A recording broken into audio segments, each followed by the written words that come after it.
Alright, what up, everybody? Welcome back to another episode of Finding the Fantastic. I'm your host, Colleen D. Tiberius Shoemaker. I am the one, I'll tell you what, honestly, more and more I realize that I'm the one doing this podcast for myself because I'm trying to make myself, I don't know, a better person or find a better way to live life or do this thing called life.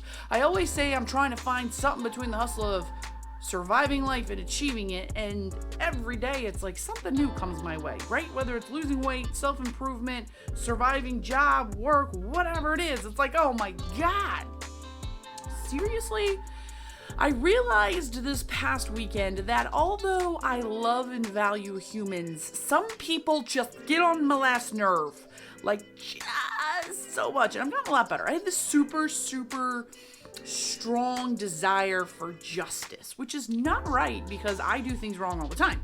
But internally, I'm like, justice. All the things I want to go fight, I want to scream, I want to do all the things, right? And as we all know in society, we cannot do everything we want to do to give justice because sometimes justice doesn't get served. A lot of times, justice doesn't get served, okay? I'm going to tell you a story. I'm shopping at Walmart, okay? And the grocery store clerks are going through it. I get it. COVID, all the things going through it. So I'm totally down for following and doing whatever you need. But I only try to shop every 2 weeks. Like I'm going a distance, doing the things, masked up, following the signs. It's like a Monopoly board game and I keep getting caught going the wrong way. Anyways, I go to this thing and there's a situation at the cash register in which, suffice it to say, the woman judges my friend who's with me and totally profiles her. Like, totally profiles her. Prejudicely. Like, it was bad. It was real bad. Never have I had that situation happen at Walmart before. But it's like, okay, it takes place. And I just feel the hate fire just fuming. And I am just like, oh, it's game on. It's game on. And like all of my care for wanting to take care of these people who are working a lot, and I get it because, you know, my pay the bill job, we're 24/7 restoration company, so we're essential doing all the things, but all of my care to want to take care is like gone because how dare you do that to another human being? And I am just fueled angry. And the woman kept telling me, and I called her on the floor and I'm like, is this a prejudice thing? Is this a prejudice thing? And I'm starting to get angry, right? And I'm hitting hot button. She's like, no, ma'am, it is not. And I'm like, this has never happened before. I'm pretty sure this isn't in your guidelines. Like, the whole situation was so wrong and so bad. And my friend grabs me, she's like, let's just go. Let's just leave everything there in a conveyor belt thingy in the cart and let's just go. Just get out and let's go. And I'm like, you know what? All right, fine, let's go.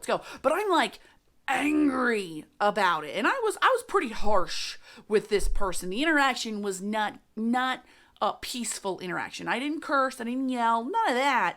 But it wasn't like it wasn't copacetic. I mean, both parties were clearly agitated. So we leave, and I'm talking to my friend in the car, and I'm like, was there any other way I should have handled that? Was there any other situation or way that should have been handled? And of course I call and they're like, we're so sorry, we're slammed. It's a Saturday. And I'm like, yeah, I know you're slammed. I feel so bad. I know you guys are going like crazy, gangbusters, doing all the things, but I just want to bring this up because it was really bad. And I'm just sitting there like, was there a better way for me to handle it? And it dawned on me that I think I need to learn to let things go way more than I let things go.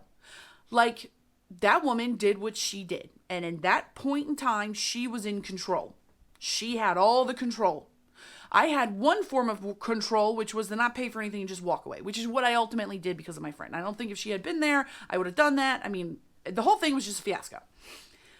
But it dawned on me in situations in which I have no control, rather than be so abrasive towards somebody in an angry way, for not only myself, but the other person and the people around me, I need to just walk away better. I just need to keep my mouth shut and walk away. And then by no means am I saying there are times in which you should keep your mouth shut. There are times where you need to talk. You need to stand for what you believe in and do the things. But like for smaller things, I'm wondering, I need to do a better job of just like, all right, whoa, chill out, homie. It's okay. Yeah, you were wronged.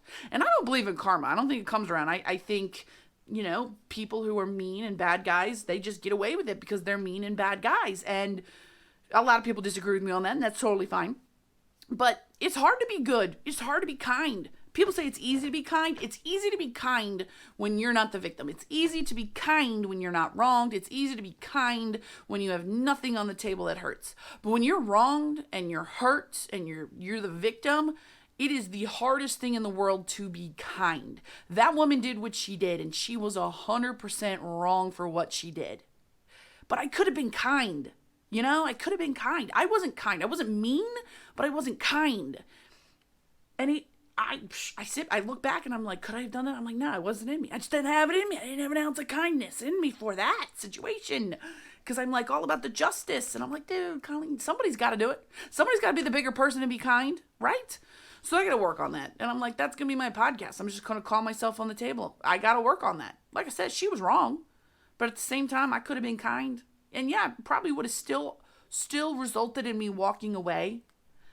But now I'm sure she was shook up. The people around me were shook up. Everybody was shook up. And I probably should have just been kind and walked away and gone and purchased my items elsewhere. Because I did it anyways, right? So please, if you got anything from today's message, just be kind. Stop with the name calling. Stop with the things. If I hear one more person name call somebody, I'm going to lose it. I heard about this name COVIDiots.